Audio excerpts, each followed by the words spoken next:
Therefore, it works two ways, and we should take advantage of it.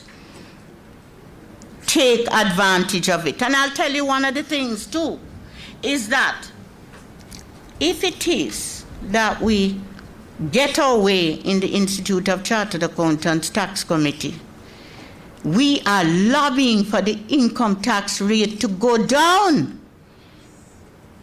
And if I had my way, there would be none. And we'd only pay GCT. I've just come from St. Kitts, where they have some form of consumption taxes, but I'm migrating, right? I did the things for free, so that I said, give me a citizenship.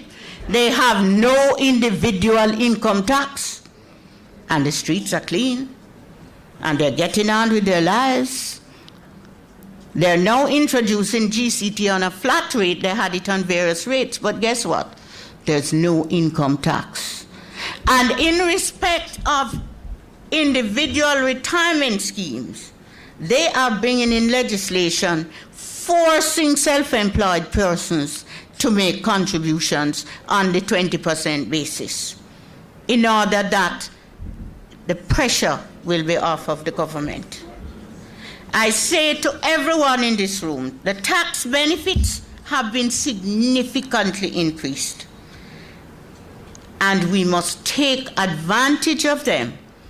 And I really congratulate Scotia on being the first of the institutions to have had the IRA approved as an IRA provider. And I urge them to go out there and market it, because they are doing a service to their customers and to the people of Jamaica to improve savings. That's what we lack in Jamaica, savings. And if you can get tax-free savings, then all the better. I promise you I'll get the template to Scotia Bridge within about 3 or 4 days, and all of you can get it so that you can use it in your business.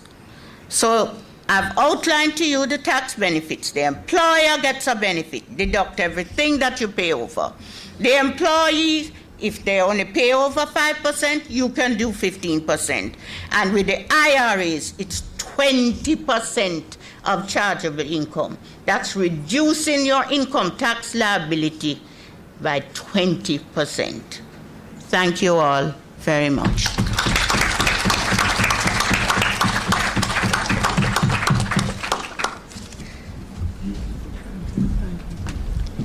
Thank you very much, Mrs. Norton Cook. Does anybody have any questions for her? We have a question over here today.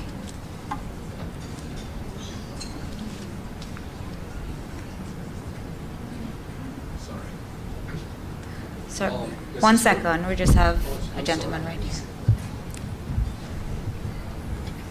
Yes, my name is Garfield Edwards. I'm just an interested person. I have 2 questions for Mrs. Cook. One, can you tell me why I should buy into an IRA versus buying an annuity, say, in a life insurance company for my retirement? And secondly, I want a little bit of an explanation on the 20% of pensionable salaries. Well, all right, let me say it another way. Mrs. Cook indicated that for persons who are in a superannuation scheme, even if the company elects not to pay the additional voluntary amount, that persons can opt to pay the remaining portion up to a maximum of 20%.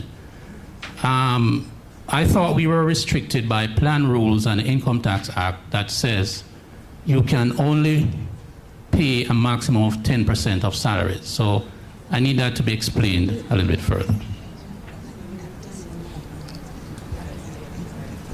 But they're honoring it.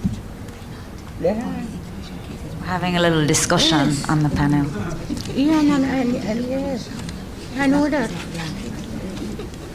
First of all, right, the first question you asked me Which one is that? The IRA. Oh, versus if you an do an annuity and it's just a regular, then that payment will come after the payment of income tax. So in other words, that will come out of after tax. Okay? The second question is, I'm going to hone Mrs. Hennes, right? Because you have to write to her and ask her for permission to get the other 5%. But to my knowledge, she has not denied it to date. So you will get it. And if you don't get it, come to me.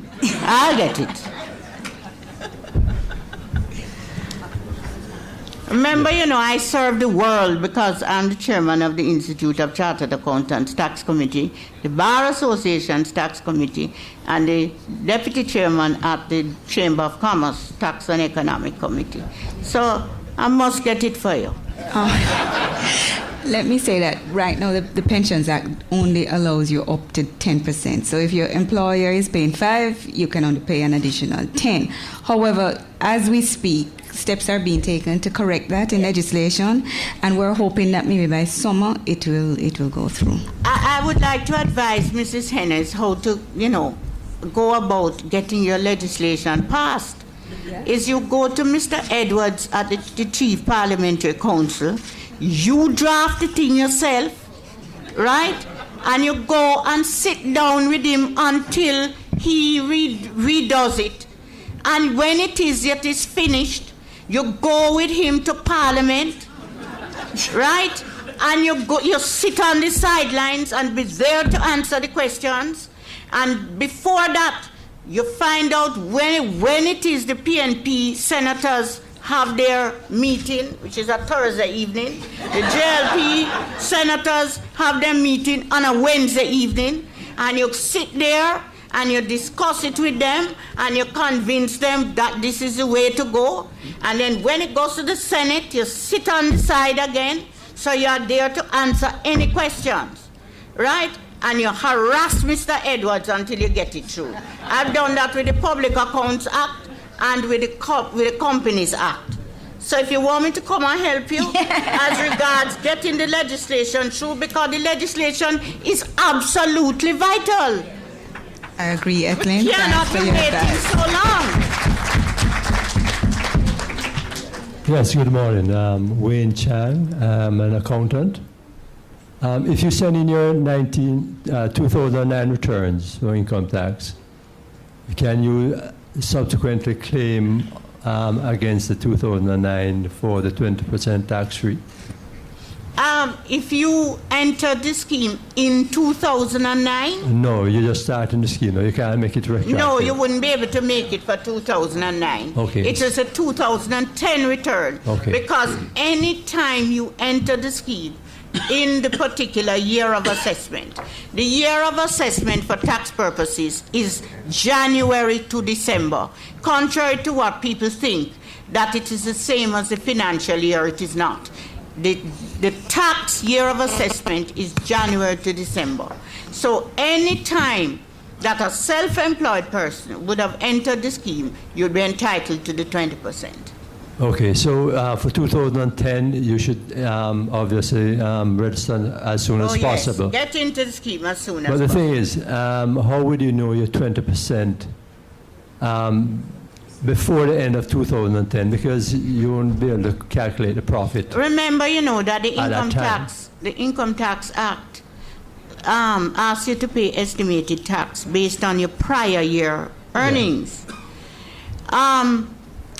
If you decide to go in and you want to make monthly payments, right, you estimate what you expect to make for the year. Yes, right? I understand that. And when you come to doing the actual, right, the tax-free portion will be 20% of the chargeable income. So you can pay the balance in 2011? Yes. Okay, ma'am. Thank you. If it is over. If it is under, then if it's over, the over comes out of taxed income. If it's under, then you're in good stead. Well, this question is directed to Mrs. Coke. I'd just like to find out from you if there's any possibility for, say, well, a lot of companies now